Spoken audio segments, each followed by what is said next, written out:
This session is called Structuring Your Project Narrative. Um, my name is Lynn Bruning. If we haven't met before, or if you haven't been in a session where I've introduced myself, um, you can just know that I am a part of the Research Acceleration Office. We're an office of 5, and we support CSU's research enterprise broadly, and we support early career faculty within that. And my colleague April is here with us today as well.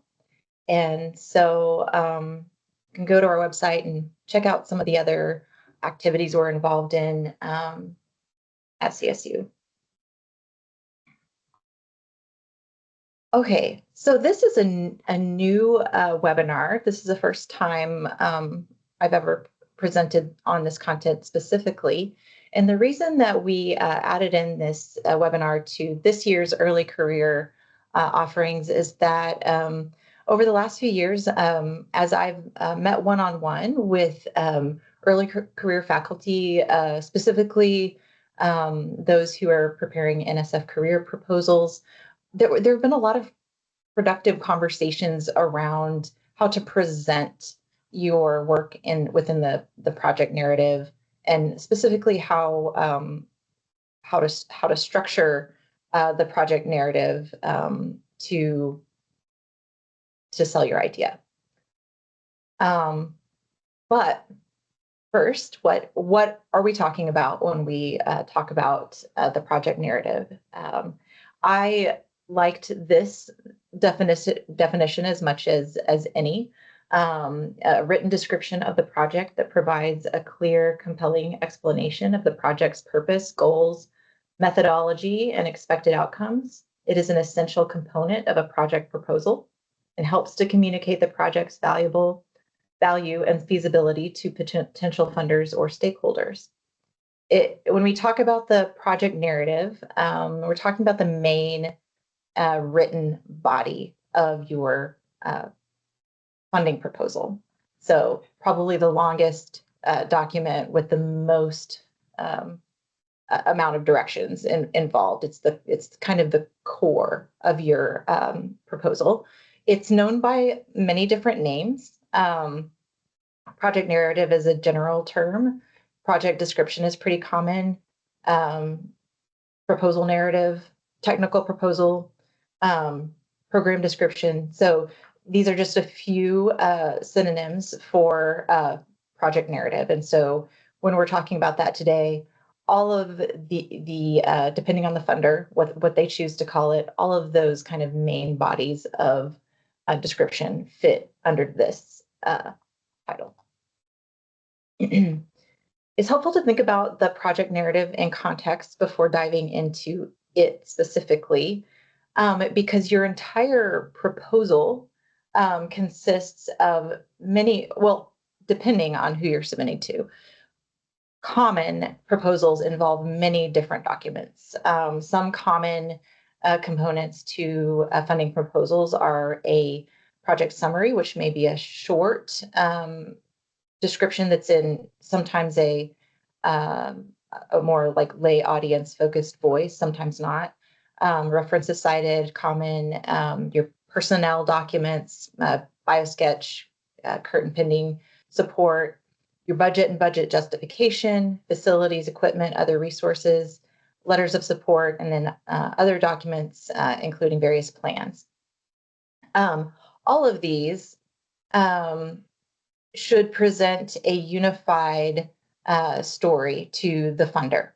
And so your project narrative is going to necessarily have reference points to the other elements in your proposal, and those other elements will necessarily back up what you claim that you want to do in your project narrative. So it's good to think of these things as all being a part of the same story. And the project narrative is actually just the one that is, it's the large body of prose that you produce when preparing a proposal. This is a modified um, project narrative structure that I found online a few years ago that I think is kind of helpful for an overview about what common elements are typically found in a project narrative, and often the flow that you will find yourself in as you write one. Often you start with a hook, or appealing to your reader with a general topic of wide interest, and then transition into your specific um, subject of interest. You reveal a gap in knowledge by contextualizing your proposal within the broader landscape of your field. And then you distill your research question. You go through the specific information involved in your project, background information, preliminary data, if applicable, history, other context, literature review, methodology, and then often a timeline is included, sometimes not, and then references to the budget, and then wrapped up with a strong conclusion. So when we're talking about structure, this is kind of what I mean by, like, what is the big picture of what you are putting together in your project narrative? And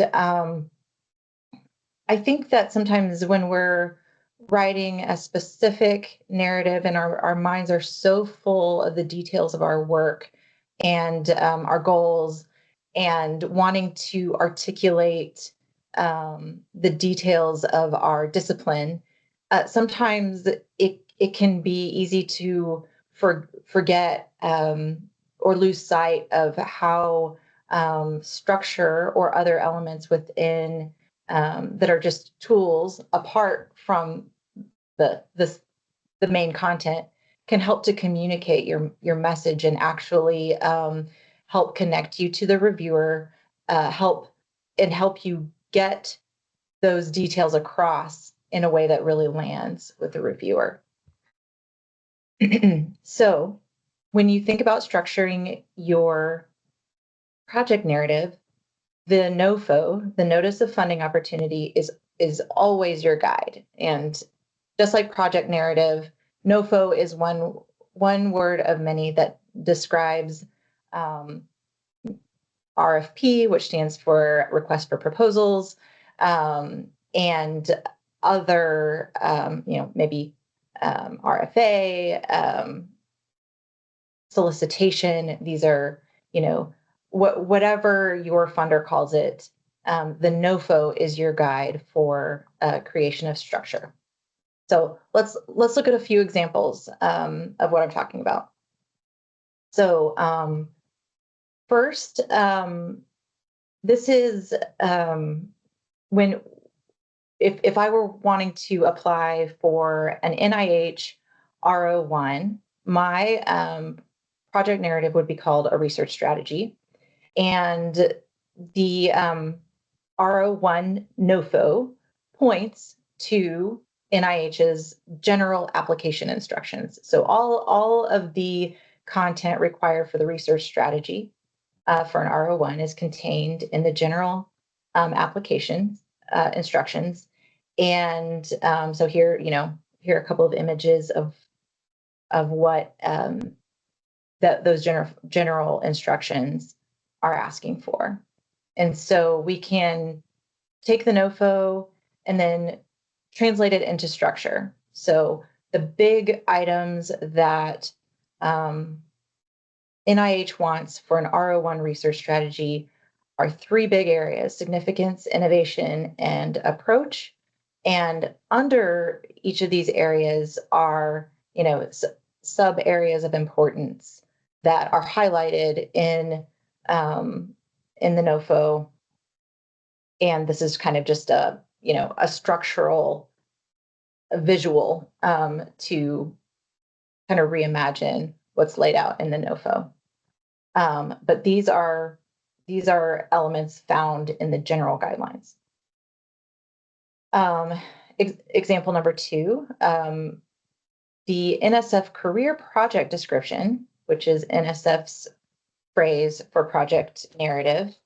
A person applying to NSF career will have to reference both the specific RFA, the NSF career RFP, request for proposals, and they'll also have to reference the general guidelines published by NSF, which NSF calls the PAPPG.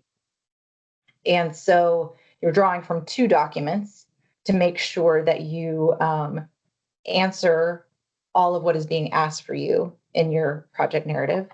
And so synthesizing that information, you get a general structure that looks like this. The key elements being the description of your research project, educational activities, the integration and synergy of research and educational activities, broader impact section, and results from prior NSF support. And then one more example from FAR, the Foundation for Food and Agriculture Research, their new investigator award. It's a smaller funding organization than NSF or NIH, and their RFP has everything that you need to know right there in the RFP, and so that translated into a structure looks like this: three major sections. First one, they want to see what's your challenge, opportunity, potential impact, what's your approach, emphasis on innovation and feasibility, and then the investigator qualifications. And the investigator qualifications, I'll just shout out that often in early career awards and opportunities, the sponsor will want to hear more about you as an early career investigator and what effect the award will have on your career development. And so this would be a common section in an early career award, not always as common in awards that are not focused on early career. Though all sponsors generally would want to know, why now. Okay, so taking this information from your NOFO, you can help support your narrative structure with visual cues. So a place to begin is the formatting guidelines of the NOFO. And again, sometimes these formatting guidelines will be found in the specific solicitation, or sometimes they will be found in the sponsor's more general guidelines, or maybe you begin with the general guidelines, but the specific NOFO has even more nuanced instructions for formatting and things like that. So always reference, both, but let the actual NOFO, the solicitation, be your guide, because if you need to reference the general guidelines, it will point you there. So some of the things you're going to be looking for is in formatting guidelines is approved fonts, font size requirements, spacing, lines per vertical inch, color requirements, margin requirements, and rules around headers and footers. So that's just always the place to start when you're formatting your document. And I would encourage you to start, before you even start writing or drafting, to choose a heading style hierarchy to underscore visual organization. So this is just one example of many ways that you can use a visual heading style hierarchy. It's an example from APA.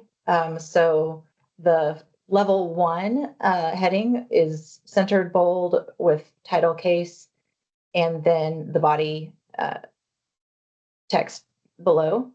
Then flush left in bold is the next level down. Flush left bold italic is level three, and so on. And personally, often I use a modified version of APA headings hierarchy. This is again just one example, but the point that I want to emphasize is that consistency throughout your document is key. And so, as your reviewer is scanning the pages of your your 15-page project description, they it will be very helpful for them to see a consistent style hierarchy for main points and subpoints, because that in itself, reading kind of those headings, tells a summary story in itself, and it's good to make friends with your reviewer instead of alienate them through confusion. Along those lines, another note on font style is think about and use a consistent approach for how you're going to emphasize specific words or phrases in the body of your text. I think it's really hard to pick and choose sometimes when it feels like everything that you're putting in your narrative is so key and so important that it's amazing how much text can end up getting underlined and italicized and bolded. And sometimes that can just become overwhelming to the point of where it starts to not mean anything. And so I would encourage you as you are building your project descriptions to think of a consistent way that you want to highlight important words and phrases, and be very selective about which ones you do highlight. And again, consistency is key there. And then another way to support structure through visual storytelling, outside of just the words you choose, is playing with color. So if the guidelines allow color, you can use font color. You can use row shadings to indicate main headings, and that break, if it applies or is cooperative with the guidelines, that can be a really nice visual way to break up your text into different sections with a shaded line all the way across the page. Consistent colors in figures and graphics, and then color coding. So, one way to use color coding is the examples here, aligning the color of the word with the graphic, the color of the graphic, when you're speaking about that subject matter within the text. The goal of using color is to support the reviewer's understanding of your proposal, so don't overdo it. And again, consistency is key. If use color to the extent that it is helpful in supporting getting your message across, and it can be tempting to get carried away, but balance. On along the lines of color, often if I am integrating color into a proposal, I'll choose from CSU's color brands. Makes sense to draw from there. It's not necessarily, sponsors won't necessarily require that you do that, but it's one place to to get colors. And I wore my energy palette green and flower trial red for you all today. And that resource can be found here at brand.colostate.edu. Figures and graphics are another really helpful way to structure your project narrative. So your figures and your graphics illuminate your proposal goals and methods. They allow a rhythm of visual breaks. They provide visual consistency. So, as you use figures and graphics, as best as possible, try to present them with some kind of unified aesthetic. Maybe that's just the same light colored border around each of them, or maybe the same color scheme used in your graphics. Harmonize your graphics with your text, font, and color, and avoid figures and graphics with low resolution. Avoid figures and graphics that are too small to read. And I've just provided a couple of links here, and you'll have access to these slides later for online resources for creating your own scientific graphics, in case that is helpful. I'm going to put April on the spot, but April, I think you've told me one time how often readers need to see images to break up a text. What is it you say? Well, in when you're writing for like a lay audience, it was 300 words per image. So that's different when you're doing technical writing, but it's just good idea to keep in mind that people need to rest their eyes once in a while and that people learn differently. So you can convey things to all learners by adding more figures. 100%. I love it when she reminds me of that for a lay audience, graphic per 300 words, because it's not a rule. Don't take that information, and like she said, it's not a rule for proposal writing, but it is a nice thing to keep in mind for human interaction with text. We love a storybook, a picture book where we can, rest our eyes, as April said, from the wall of text and actually kind of take in the content in a different way for just a moment through colors and images.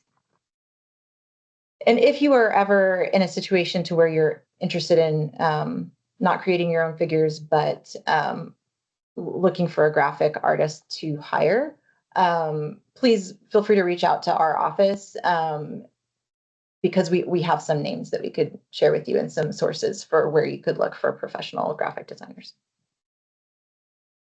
Okay, so all of this that we've been talking about, the structure, using the NOFO, the guidelines, visual cues to break up the text. Let's talk about using all of that information to build a project narrative template. Whenever RAO is working with a team or a researcher who is crafting a proposal, one of the first, and if we are working closely with them and helping them kind of develop the project narrative document, the first thing that we'll do is create a template. And that template will be based on the NOFO and the general guidelines. So we'll first reference the formatting. And so I don't know if you're able to read this. It might be pretty small, but I have in here, I just have a screenshot of one page. This is drawing from the NSF Career NOFO, drawing from the NSF PAPPG guidelines for creating a template for a NSF Career project description. So in comments, I have page limit information, font guidelines from the formatting guidelines, margins, spacing, etc. And then in the project description, in the actual body of the text, I have one of the approved fonts selected. I'm using a shade of dark green to indicate a heading. And then within the body, I'm using the correct spacing, margins, and font and font size.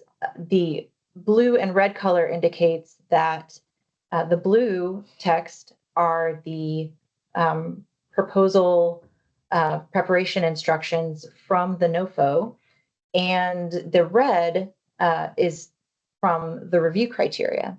And so this is just one way to build a template. I'm actually going to pull up this doc. This is just a rough beginning at a template here.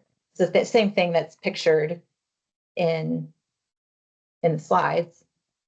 But here I've started an NSF career template, have all of the formatting in place.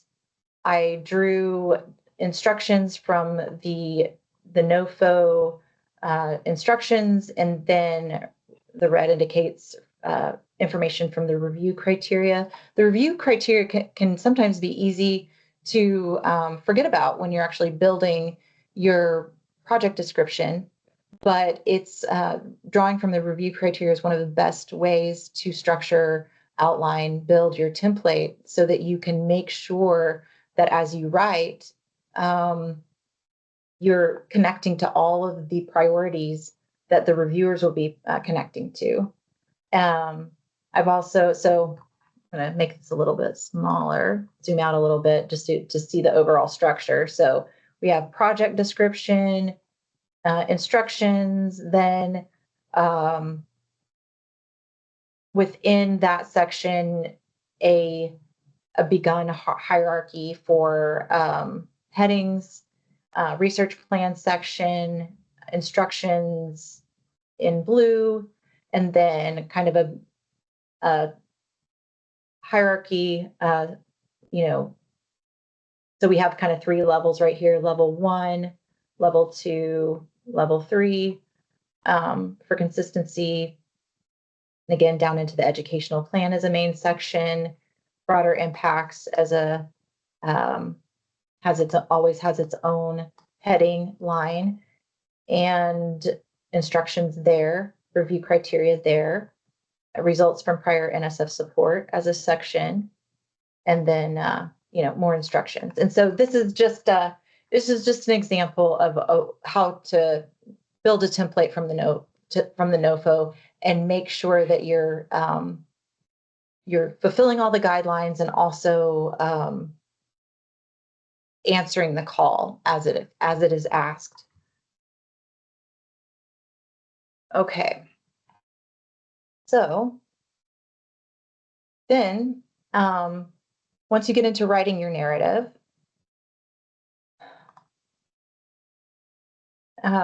here's how you can write with structure in mind. So you have all of the content and the visual cues and all of the main elements, so that you have an outline. But when you actually start filling in the prose, you can still keep structure in mind in a way that's very helpful to the reviewer. So beginning your introduction with a hook. I'll say more about that in a minute. Using again headings and heading hierarchies so that a reviewer could just say, hey, okay, these are the topics that they're going to cover. Oh, they're going to go into detail here a little bit, so you can see a big picture visually. And then within your text, keeping in mind some things from grade school that we were taught about topic sentences, like if appropriate, when you start a new paragraph, introducing that paragraph with a very clear topic sentence that guides your reader through the clear progression of your thoughts, so that the subject matter of that paragraph isn't lost, but can be clearly seen if you read the first sentence. Keeping in mind transitions from one section to another through transitionary words like however, therefore, but also connecting one thought to another through logical progression. Does one subject naturally lead the mind to the place where you pick up next? You can just keep these things in mind as you are actually composing uh, the project description. So I did wanted to take a moment to shout out the hook. You all are probably familiar with that. I like this description from Purdue OWL about the introduction and the hook. So they're talking about it in the context of a technical term called exordium. Think of the exordium as your introduction or hook. In your exordium, you have an opportunity to gain the interest of your reader, but you also have the responsibility of situating the argument and setting the tone of your writing. That is, you should find a way to appeal to the audience's interest, also introducing the topic and its importance in a professional and considerate manner. Something to include in this section is the significance of discussing the topic in this given moment. This provides the issue a sense of urgency that can validate your argument. So I see the hook is kind of the front door to your proposal. It's a way of drawing in your reviewer with a kind of a human connection, and that human connection can be as dry as the fact that we both live here on the same planet. It doesn't have to be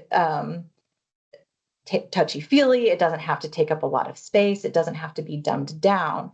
But if there is a reason why you are motivated to do this work, and I would bet that reason has a connecting point to the reviewer on a human level somewhere. So what is the front door that you can open to your reviewer who, though educated enough to be reviewing your proposal, very likely will not have the level of expertise that you have in the very specific topic that you are presenting to them.